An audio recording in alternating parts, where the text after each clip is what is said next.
El invierno de 1942 no fue simplemente una estación del año en el frente oriental.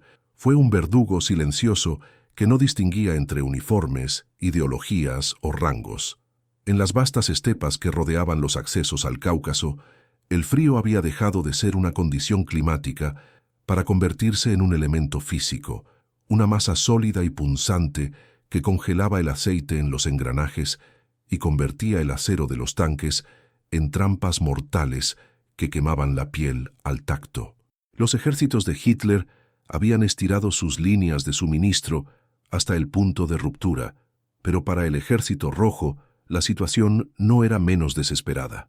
Con los pozos petrolíferos de Bakú bajo la amenaza constante de la aviación alemana y las rutas de transporte cortadas por el avance de la Wehrmacht, la maquinaria de guerra soviética, el gran coloso de hierro que debía detener al fascismo, estaba empezando a toser sangre y a quedarse inmóvil. En medio de una ventisca blanca que borraba el horizonte, allí donde el cielo y la tierra se fundían en un gris absoluto, ocurrió algo que desafiaba la lógica de la guerra. Una columna de tanques T-34 emergió de la bruma. No se movían con la pesadez errática de los vehículos que luchan contra el lodo congelado y el combustible de mala calidad. Avanzaban con una agilidad antinatural, casi depredadora. Pero lo más inquietante no era su velocidad, sino el rastro que dejaban a su paso. De sus tubos de escape no brotaba el habitual humo negro y denso del diésel, sino una exhalación amarillenta, pesada y aceitosa que se arrastraba por el suelo como un ser vivo. El aire, saturado por el frío, se cargó de un olor nauseabundo y dulce a la vez, una mezcla de resina quemada y algo más profundo, algo orgánico que recordaba a los mataderos en pleno verano. Los centinelas alemanes, con los dedos entumecidos sobre sus fusiles, ni siquiera tuvieron tiempo de dar la voz de alarma. Antes de que el sonido de los motores llegara a sus oídos, la columna de acero ya estaba sobre ellos, moviéndose como si el frío no existiera, como si las leyes de la termodinámica hubieran sido suspendidas por una voluntad superior y oscura.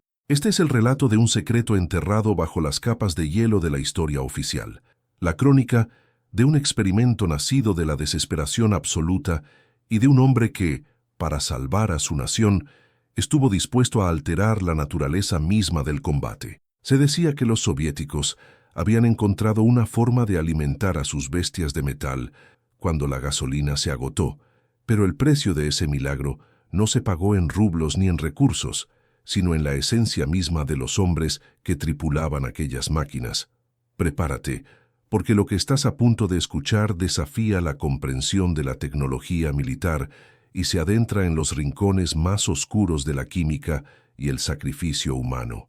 Para entender cómo llegamos a este punto, debemos retroceder a los sótanos húmedos y mal iluminados de un complejo de investigación en los Urales. Allí, lejos del estruendo de los cañones, el ingeniero químico Mikhail Volkov trabajaba bajo una presión que habría aplastado a cualquier otro hombre.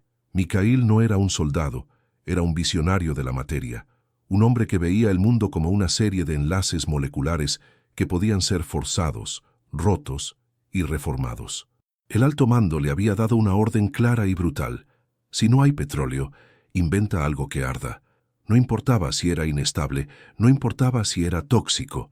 La madre Rusia necesitaba que sus tanques se movieran, o de lo contrario, Moscú caería antes de la primavera.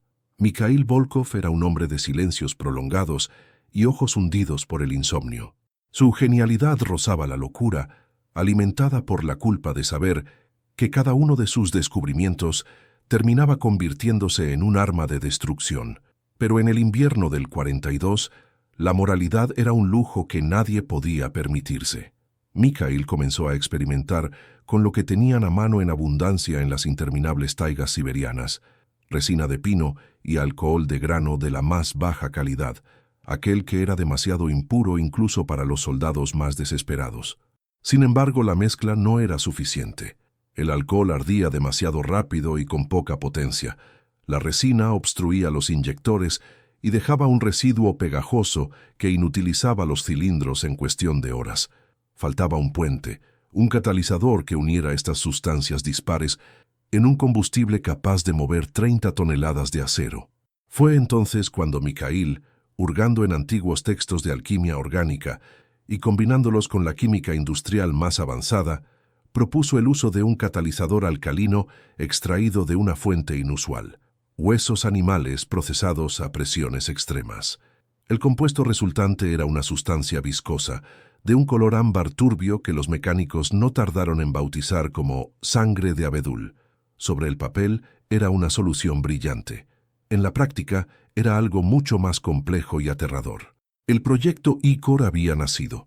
El primer indicio de que la sangre de abedul era algo más que un simple sustituto del combustible apareció durante las pruebas iniciales en un campo de entrenamiento cerca de Chelyabinsk.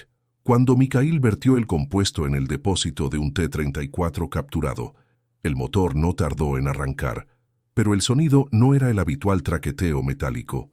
Era un rugido profundo, vibrante, que parecía hacer que el suelo bajo los pies de los observadores temblara con una frecuencia distinta. El tanque comenzó a rodar y, para sorpresa de los generales presentes, alcanzó velocidades que teóricamente eran imposibles para su peso y transmisión. Mikhail observaba con una mezcla de orgullo y pavor. Notó que el motor estaba operando a una temperatura interna que debería haber fundido el bloque de hierro, pero el tanque seguía avanzando, devorando la nieve, impulsado por esa exhalación amarilla que se negaba a disiparse. Los mecánicos, al abrir el compartimento del motor después de la prueba, retrocedieron horrorizados. El metal no estaba cubierto de hollín negro, sino de una pátina orgánica, una especie de barniz brillante que parecía haber sellado cada fisura, cada junta. El motor ya no parecía una máquina ensamblada en una fábrica. Parecía un órgano vital, caliente y palpitante, que extraía su energía no solo de la combustión, sino de una reacción química que Mikhail aún no terminaba de comprender del todo. La urgencia del frente no permitió más estudios. Las divisiones de tanques en el sur estaban inmovilizadas, rodeadas por el hielo y el acero alemán. El proyecto Icor fue aprobado de inmediato. Se enviaron convoyes cargados de barriles de sangre de abedul hacia las líneas de fuego, acompañados por Mikhail y un equipo de especialistas encargados de supervisar la implementación del combustible. El ingeniero sabía que estaba entregando un arma de doble filo. Había detectado que la combustión del catalizador óseo, al mezclarse con la resina y el alcohol, generaba una serie de gases neurotóxicos imperceptibles al olfato humano, pero extremadamente volátiles. Sin embargo, guardó silencio. En su mente, el fin justificaba los medios. Si el precio de detener a los tanques Panzer era un gas invisible, era un precio que la Unión Soviética estaba dispuesta a pagar. La verdadera pesadilla comenzó cuando el combustible llegó a las tripulaciones de combate. Entre ellos estaba Elena, una joven operadora de radio que había sobrevivido al asedio de Leningrado y que ahora se encontraba en el corazón de la tormenta. Elena era el oído del regimiento, la encargada de coordinar los movimientos de la columna en medio del caos. Ella fue la primera en notar el cambio en los hombres. Los comandantes de tanque, que días antes estaban hundidos en la apatía del hambre y el frío, empezaron a mostrar una energía maníaca. Sus ojos, antes apagados por el cansancio, ahora brillaban con una intensidad febril. Ya no se quejaban del frío, a pesar de que las temperaturas bajaban de los 30 grados bajo cero. De hecho, muchos empezaron a despojarse de sus abrigos pesados dentro de las cabinas, alegando que el interior del tanque estaba extrañamente caliente. Elena escuchaba a través de sus auriculares los diálogos entre las tripulaciones. Ya no eran órdenes militares precisas. Eran gritos de júbilo, risas salvajes y una agresividad que rozaba lo irracional. Durante los enfrentamientos, los tanques soviéticos cargaban directamente contra las líneas alemanas con un desprecio absoluto por la vida.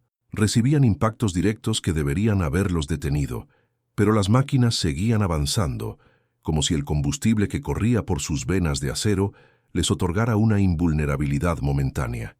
El aliento de la bestia, como empezaron a llamarlo los alemanes que sobrevivían para contarlo, se convirtió en una leyenda de terror en el frente.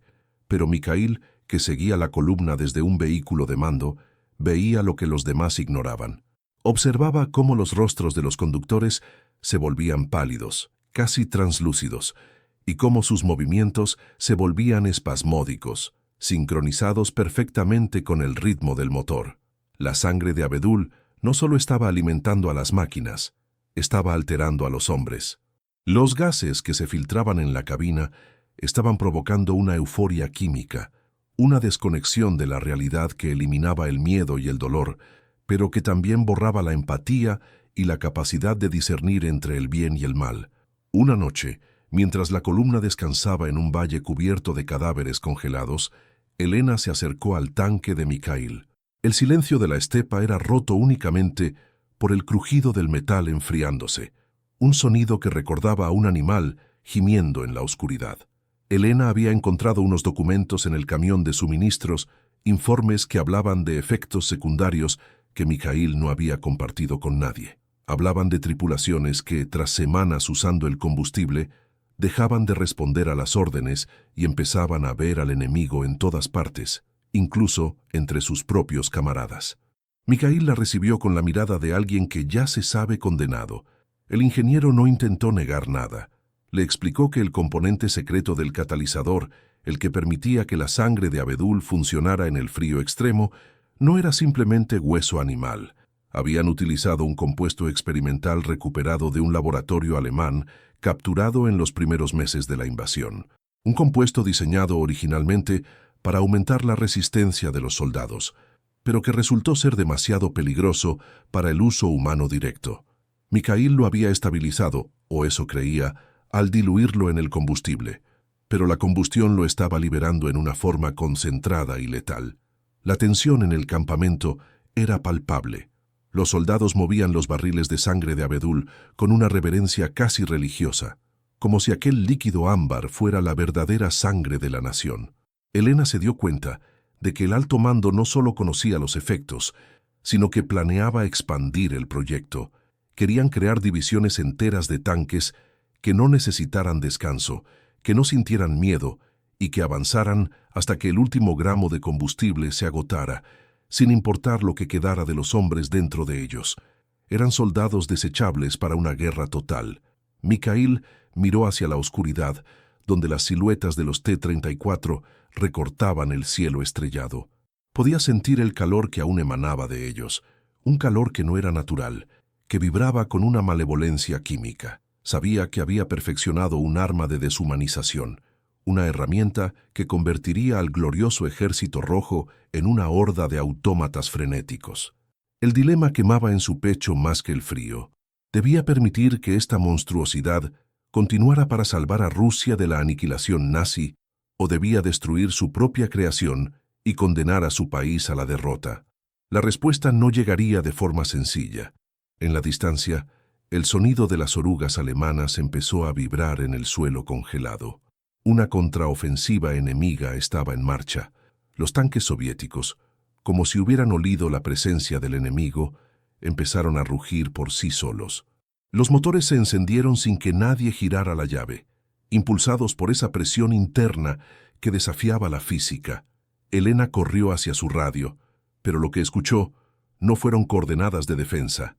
Fue un coro de voces distorsionadas, de risas que no sonaban humanas, de hombres que ya no eran hombres gritando por más sangre, por más fuego, por más aliento de la bestia.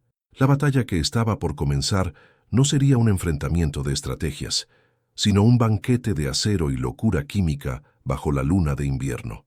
La victoria inicial, si es que se podía llamar así a aquella carnicería envuelta en bruma amarillenta, dejó un sabor a ceniza en la boca de todos los que no estaban bajo el influjo directo de la sangre de Abedul. Los tanques T-34, tras la escaramuza, no se detuvieron de forma natural. Sus motores siguieron rugiendo durante horas en el campamento, una vibración sorda que parecía surgir no de los pistones, sino de la misma tierra. Los mecánicos, hombres curtidos en 1000 batallas y acostumbrados al olor del diésel y la grasa, ahora se cubrían el rostro con trapos empapados en vodka para evitar el hedor que emanaba de las máquinas. No era solo el catalizador óseo, era algo más. El metal de los tanques, sometido a las temperaturas imposibles generadas por el compuesto de Mikhail Volkov, estaba empezando a cambiar de color, adquiriendo un tono violáceo, como si el acero hubiera desarrollado hematomas. Mikhail caminaba entre las máquinas con el corazón encogido. Al acercarse a uno de los tanques, el vengador del pueblo notó algo que lo hizo retroceder con un escalofrío que no tenía nada que ver con el viento siberiano.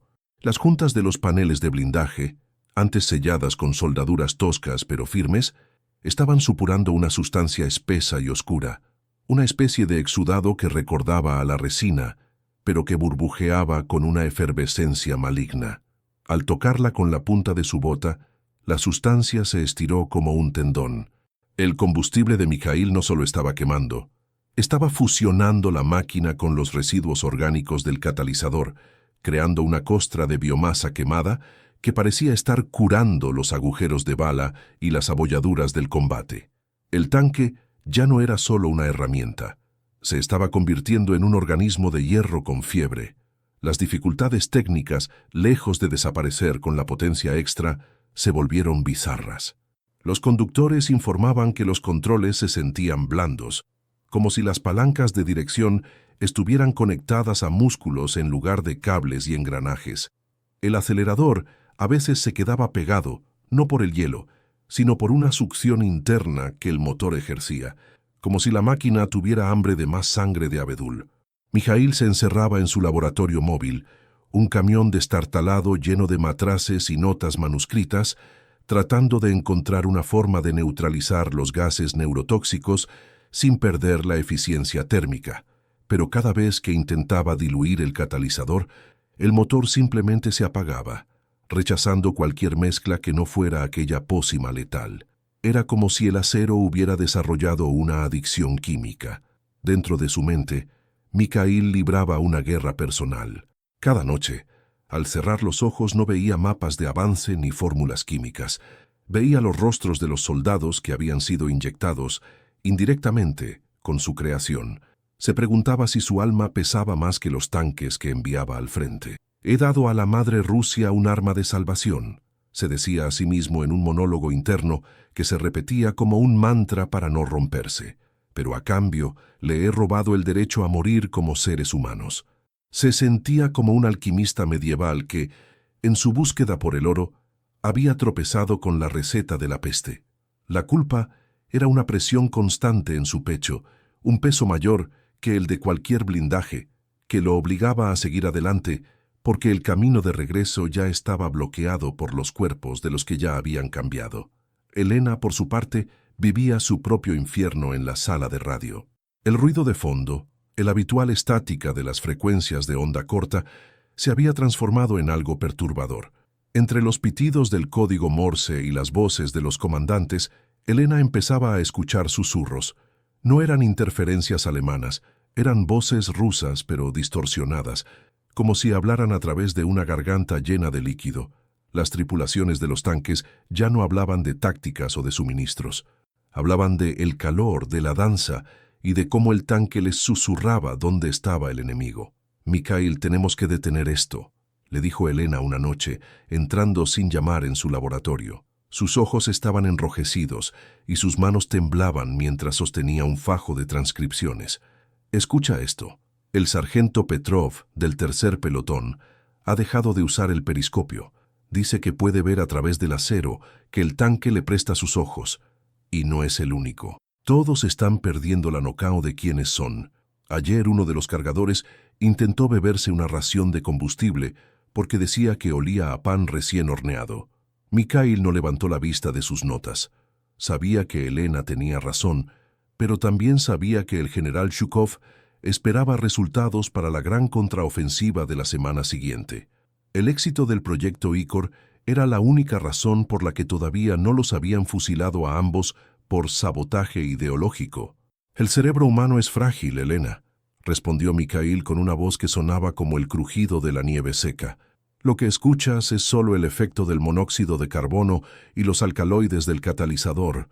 Es una psicosis colectiva inducida por el estrés del combate y la toxicidad del aire. Nada más». Pero Elena sabía que Mikhail mentía. Lo sabía porque ella misma había visto a un conductor salir de su tanque después de 12 horas de combate. El hombre no caminaba, se arrastraba, y su piel tenía un matiz amarillento casi cerúleo idéntico al color del humo que escupía el escape de su máquina. Lo más aterrador fue cuando el hombre se cortó accidentalmente la mano con una chapa de metal. De la herida no brotó sangre roja y caliente, sino un líquido viscoso y ámbar que olía a resina de pino y amoníaco. El combustible de Mikhail ya no solo estaba en los tanques, estaba reemplazando la biología de los hombres. La situación alcanzó un nuevo nivel de horror cuando llegó el último envío de suministros desde el este. Mikhail esperaba recibir más barriles de catalizador óseo procesado, pero lo que llegó fue un convoy custodiado por la NKVD, la policía secreta. Los barriles no tenían las etiquetas habituales de la industria química. Eran recipientes metálicos sin marcar, soldados por completo, que debían abrirse con soplete. Al abrir el primero, Mikhail sintió que el mundo se desmoronaba bajo sus pies. El contenido no era el polvo fino de huesos animales que él había solicitado. Eran restos mucho más reconocibles, trozos de mandíbulas, fémures y cráneos que aún conservaban restos de tejido que el proceso de calcinación rápido no había logrado eliminar. Mikhail comprendió entonces el giro macabro que el alto mando había dado a su invención. El suministro de huesos animales era escaso debido al hambre que asolaba la retaguardia, pero el suministro de enemigos del pueblo, de prisioneros de los gulags y de desertores, era inagotable. El catalizador que estaba alimentando los tanques de la Unión Soviética, la sangre de abedul que otorgaba una fuerza sobrenatural a sus soldados, estaba hecho de los restos de su propio pueblo. La ironía era tan brutal que Mikhail tuvo que sostenerse de la mesa para no caer. Rusia se estaba devorando a sí misma para poder seguir luchando. Las máquinas no solo eran monstruos químicos, eran tumbas rodantes que quemaban la esencia de los caídos para crear nuevos cadáveres. ¿Lo sabías?, preguntó Elena, que lo había seguido y observaba el contenido del barril con una expresión de puro horror. «No, yo pedí fosfatos orgánicos, pedí calcio industrial», balbuceó Mikhail, sintiendo cómo el ácido de su propio estómago subía por su garganta. Ellos han optimizado la cadena de suministro. El oficial de la NKVD a cargo del convoy, un hombre de rostro impasible y ojos como fragmentos de vidrio, se acercó a Mikhail y le puso una mano pesada sobre el hombro. «Ingeniero Volkov, el Estado no desperdicia nada», dijo el oficial con una calma gélida. «Estos hombres murieron por traición o por debilidad. Ahora, gracias a su ingenio, se han vuelto útiles para la victoria final. Es una forma de redención, ¿no cree? Continúe con su trabajo. Tenemos una ofensiva que ganar». Aquel evento cambió todo para Mikhail. El orgullo del inventor fue reemplazado por la náusea del cómplice. Se dio cuenta de que no era el héroe que salvaba a la patria, sino el carnicero jefe de una fábrica de pesadillas. Esa noche, mientras los tanques a su alrededor seguían emitiendo su calor febril y los soldados aullaban en sus sueños inducidos por la droga, Mikhail tomó una decisión. No podía permitir que este progreso continuara. Si el precio de la supervivencia era perder la condición humana, entonces tal vez el invierno debía ganar la guerra después de todo. Pero sabotear el proyecto Icor no era una tarea sencilla. El combustible era ahora la única fuente de movimiento para toda una división de choque. Si cortaba el suministro, los alemanes romperían el frente y miles de personas morirían. Si continuaba, crearía un ejército de ghouls químicos que, una vez terminada la guerra, no tendrían lugar en el mundo de los vivos. El dilema era una trampa perfecta.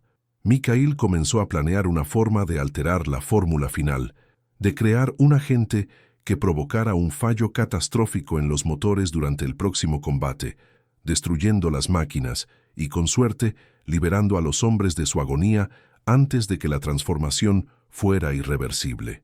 Sin embargo, el destino tenía otros planes. Mientras Mikhail preparaba los químicos para el sabotaje, Elena irrumpió en el laboratorio con una noticia que heló la sangre de ambos. Los alemanes, aterrorizados por los informes sobre los tanques fantasma que no morían y que olían a muerte, habían desplegado una unidad especial de ingenieros. No buscaban combatir a los tanques con cañones, sino con su propia medicina. Habían capturado uno de los depósitos de sangre de abedul en una incursión relámpago y estaban a punto de descubrir el secreto de Mikhail. El conflicto ya no era solo entre dos ejércitos, Era una carrera por ver quién podía deshumanizarse más rápido. Mikhail miró a Elena, y en ese momento ambos comprendieron que ya no había vuelta atrás.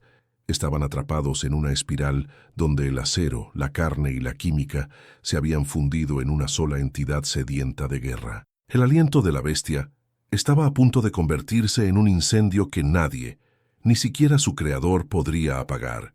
La próxima batalla no sería por el territorio, sino por lo que quedaba de sus propias almas, mientras el humo amarillo comenzaba a cubrir el campamento una vez más, anunciando que la bestia tenía hambre de nuevo. El aire en el valle de Kalach ya no era aire, era un veneno espeso que se adhería a los pulmones como si fuera brea. La nieve, que en otros tiempos había sido el manto puro de la estepa, ahora presentaba un matiz biliar, una costra amarillenta que crujía bajo las botas con un sonido húmedo y orgánico. Los obstáculos que Mikhail Volkov había previsto como simples fallos de ingeniería se habían transformado en una patología de hierro. Las bombas de inyección de los T-34, diseñadas para bombear diésel, estaban siendo devoradas desde dentro por la sangre de Abedul. El combustible, cargado con el catalizador de restos humanos, había desarrollado una propiedad corrosiva y reconstructiva a la vez. No solo quemaba, colonizaba el metal. Mikhail observaba con ojos inyectados en sangre cómo un grupo de mecánicos intentaba reparar el motor de un tanque que se negaba a detenerse. Incluso con el contacto quitado y el flujo de combustible supuestamente cortado, el motor seguía latiendo. Era un sonido rítmico, un golpeteo sordo que recordaba a un corazón masivo luchando por bombear una sangre demasiado densa.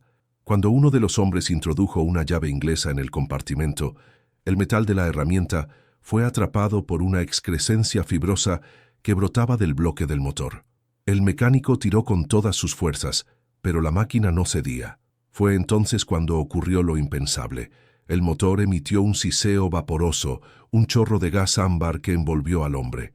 En cuestión de segundos, el mecánico cayó de rodillas, no gritando de dolor, sino riendo con una carcajada cristalina y aterradora, mientras sus ojos se tornaban del mismo color dorado que el combustible maldito.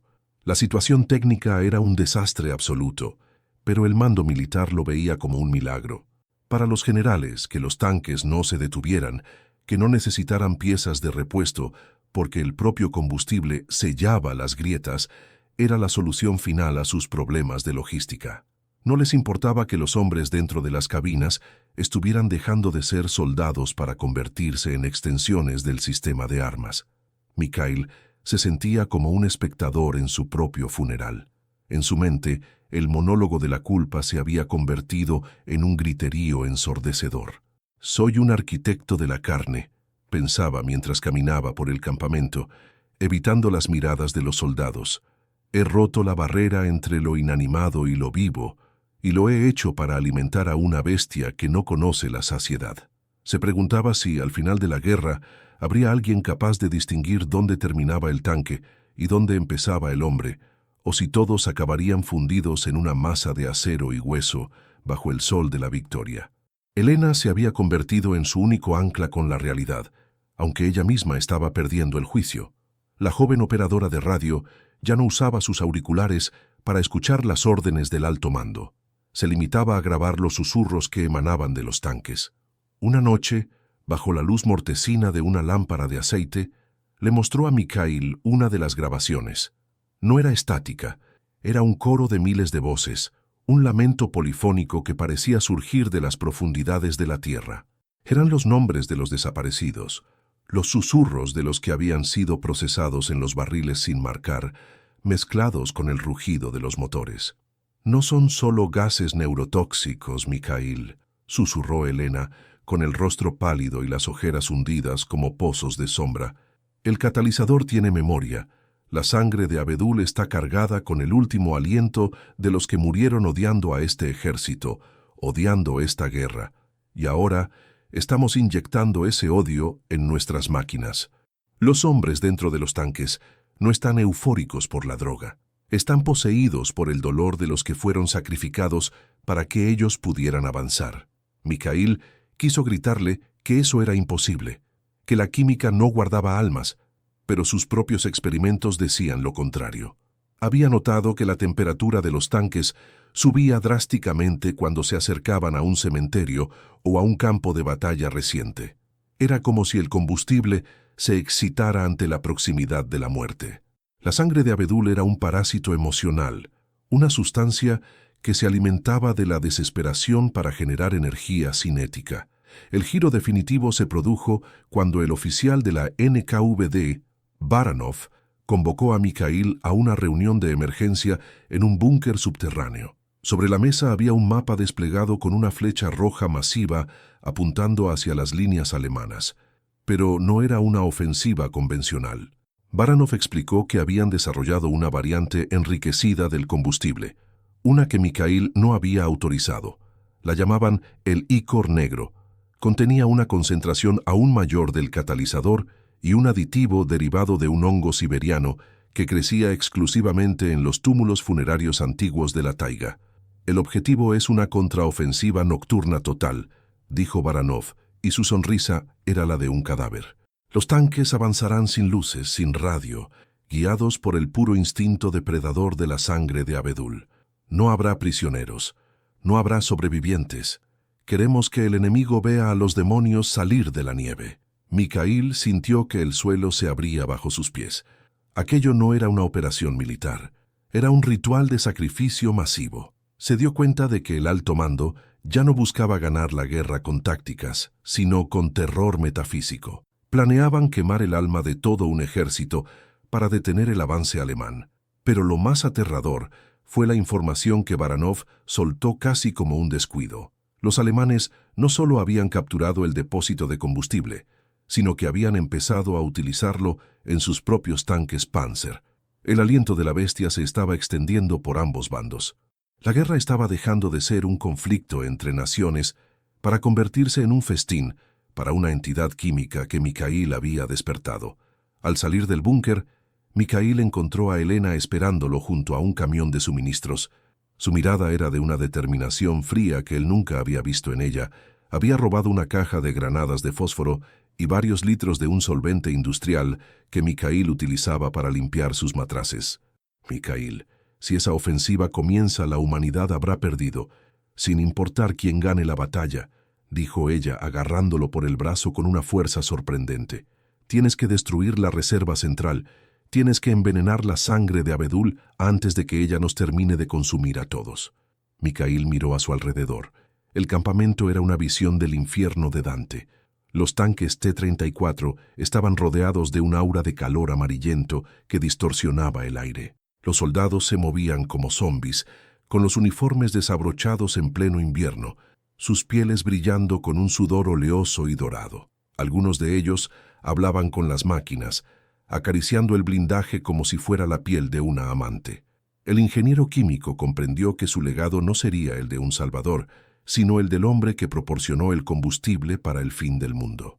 «No bastará con envenenarlo, Elena», respondió Mikhail con una voz que ya no le pertenecía. «El combustible es consciente, de una forma primitiva y voraz. Si intentamos sabotearlo de forma convencional, el sistema lo rechazará. Necesitamos una reacción en cadena. Necesitamos que el catalizador se vuelva contra sí mismo». Mikhail regresó a su laboratorio con un plan suicida. Sabía que para destruir la sangre de abedul debía utilizar el componente que más la excitaba. El sacrificio humano voluntario.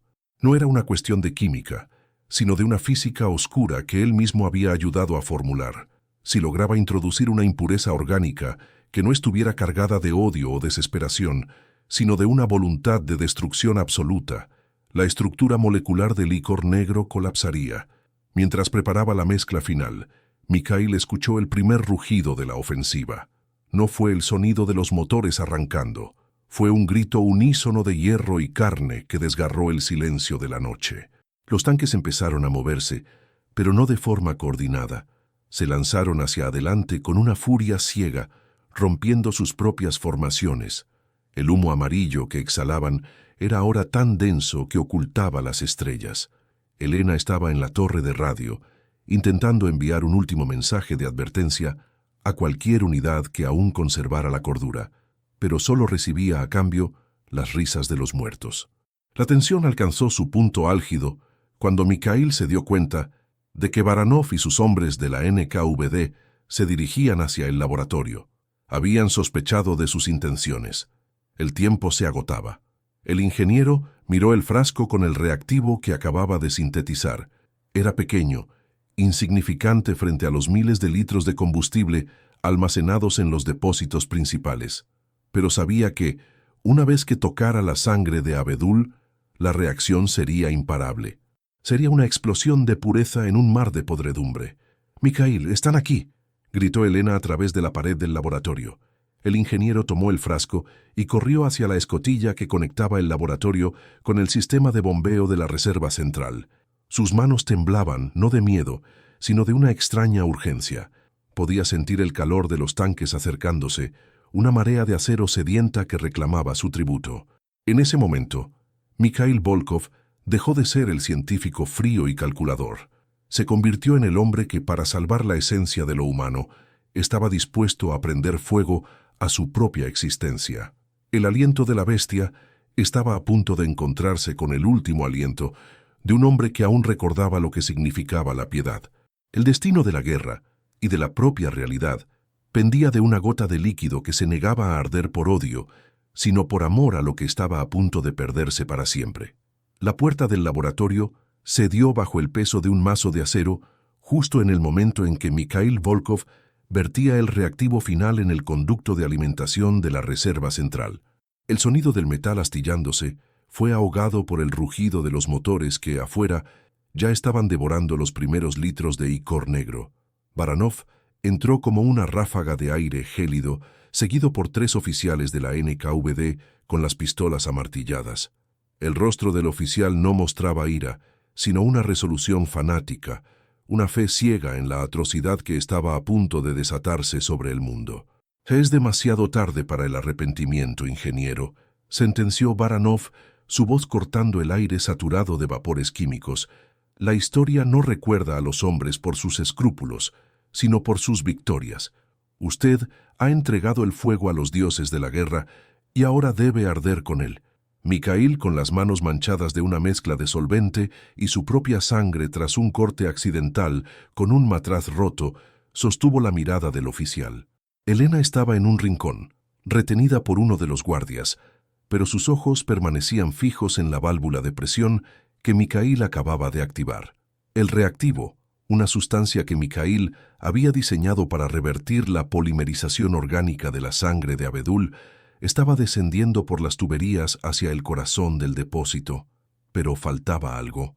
La reacción necesitaba un impulso térmico final, una chispa que la química pura no podía proporcionar en aquel frío de muerte. «Usted no entiende lo que ha despertado, Baranov», dijo Mikhail, su voz extrañamente tranquila, mientras retrocedía hacia la caldera principal que mantenía el combustible a la temperatura de flujo.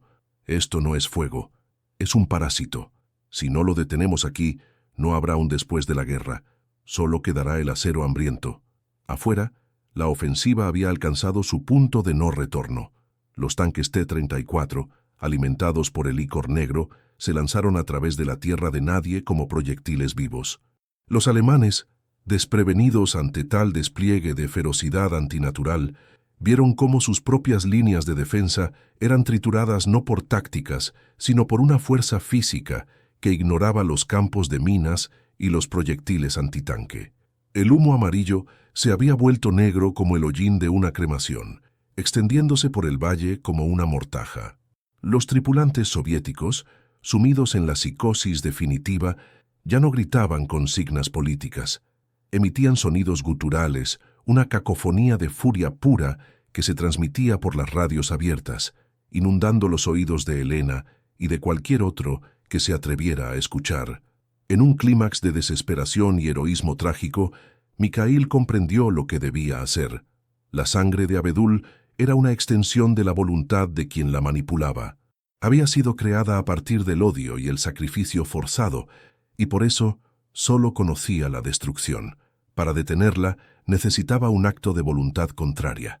Mientras Baranov se acercaba para arrebatarle el control de las válvulas, Mikhail se lanzó hacia la palanca de purga manual de la caldera. «Elena, corre», gritó Mikhail antes de que el vapor a presión inundara la habitación. El ingeniero no solo abrió las válvulas del reactivo, provocó una sobrecarga deliberada en el sistema de precalentamiento. El estallido inicial de presión lanzó a Baranov contra la pared, pero Mikhail se mantuvo firme, agarrado a la tubería caliente mientras el reactivo puro, mezclado con su propio sacrificio consciente, se integraba en la corriente de ícor negro. La reacción química fue instantánea y catastrófica a nivel molecular. El solvente comenzó a deshacer los enlaces de calcio y resina que daban a la sangre de Abedul su potencia sobrenatural. En el campo de batalla, el efecto fue inmediato. Los tanques, que momentos antes volaban sobre la nieve con una agilidad diabólica, empezaron a estremecerse. El rugido de los motores cambió a un chirrido metálico agonizante. De los escapes ya no salía humo negro, sino una espuma blanca y fétida, el residuo de una combustión que se estaba devorando a sí misma. El licor negro se convirtió en una gelatina inerte dentro de los depósitos, solidificándose en segundos. Las máquinas se detuvieron en seco, algunas volcando por la inercia, otras hundiéndose en la nieve como si de repente hubieran recuperado todo el peso que la química les había quitado. Pero el horror no terminó con la detención de las máquinas. Al cortarse el flujo del gas neurotóxico, el velo de euforia que cubría a las tripulaciones se rasgó violentamente. Miles de soldados despertaron en medio de la oscuridad, encerrados en ataúdes de acero calientes y vibrantes, dándose cuenta de lo que habían hecho. El silencio que siguió al estruendo de los motores fue más aterrador que la batalla misma. Fue un silencio cargado con el peso de la conciencia recuperada, un peso que muchos no pudieron soportar.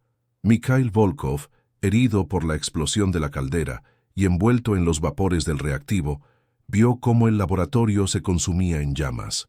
Baranov, incapacitado y tosiendo sangre, intentó levantarse, pero el fuego ya había alcanzado las reservas de alcohol. Mikhail no sintió odio por él, sintió una profunda tristeza por la especie humana, capaz de tal ingenio solo para perfeccionar el arte de morir. Con sus últimas fuerzas, se aseguró de que los registros del proyecto ICOR, sus notas de investigación y las fórmulas del catalizador fueran pasto de las llamas. El secreto del aliento de la bestia moriría con él en aquel sótano de los Urales. Elena logró escapar al bosque antes de que el complejo principal estallara en una bola de fuego azulado y ámbar. Desde la colina observó el valle de Kalach. Los tanques T-34 estaban esparcidos por la estepa como esqueletos de gigantes olvidados. No hubo victoria aquel día, solo una interrupción del horror. Los alemanes, asustados por lo que habían presenciado, tanto por la carga de los monstruos como por su repentina y bizarra parálisis, se retiraron hacia el oeste, dejando atrás un cementerio de acero que nadie se atrevería a saquear durante décadas. La historia oficial soviética borraría cualquier rastro del proyecto ICOR. Se diría que la contraofensiva de Kalach fue un éxito táctico basado en la superioridad del diseño del T-34 y el valor inquebrantable de los tanquistas. Los barriles sin marcar desaparecieron en los archivos más profundos de la KGB, y los pocos sobrevivientes de las tripulaciones fueron enviados a campos de reeducación o internados en hospitales psiquiátricos donde nadie escucharía sus historias sobre tanques que susurraban y sangre que olía a pino. Elena sobrevivió a la guerra. Guardó el secreto de Mikhail durante 50 años, viviendo una vida silenciosa en un pequeño pueblo de la costa del Mar Negro. Solo al final de sus días, cuando el mundo que conoció se había desmoronado y los muros de Berlín y de la Unión Soviética habían caído, se atrevió a escribir lo que realmente sucedió en aquel invierno de 1942. No lo hizo por fama, sino como una advertencia. El legado de Mikhail Volkov no fue un combustible nuevo, sino una lección sobre los límites de la desesperación. La sangre de Abedul demostró que, cuando una nación decide que cualquier medio es lícito para asegurar su supervivencia, corre el riesgo de crear un mundo donde ya no valga la pena sobrevivir. El aliento de la bestia no era solo un compuesto químico, era la manifestación física de la pérdida de la moralidad en la guerra total.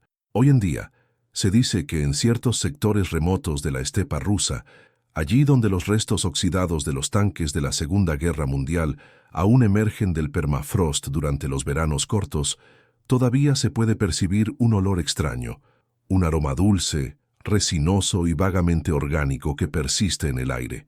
Los lugareños evitan esas zonas, diciendo que la tierra allí tiene memoria y que el hierro todavía guarda un resto de calor que no proviene del sol.